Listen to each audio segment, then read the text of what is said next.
আসসালামু আলাইকুম রহমতুল্লাহি বারাকাতু। হজরত আবু হুরায়রা রাদিয়াল্লাহু তাআলা আনহু থেকে বর্ণিত, তিনি বলেন, মালাকুল মউতকে মুসা আলাইহিস সালামের নিকট পাঠানো হলো। তিনি তার নিকট যখন আসলেন, মুসা আলাইহিস সালাম তাকে একটি থাপ্পড় দিলেন, যার কারণে তার চোখ বেরিয়ে গেল।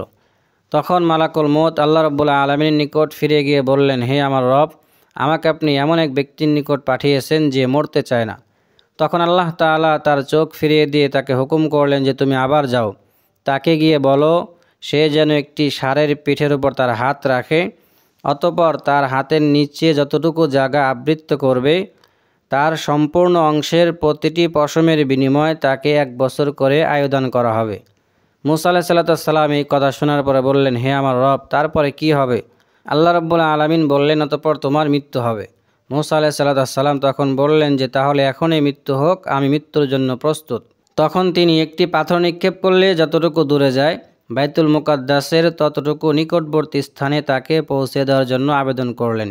নবীজি সাল্লাল্লাহু আলাইহি সাল্লাম বলেন, আমি সেখানে থাকলে অবশ্যই পথের পাশে লাল বালুর টিলার নিকট তার কবর তোমাদেরকে দেখিয়ে দিতাম।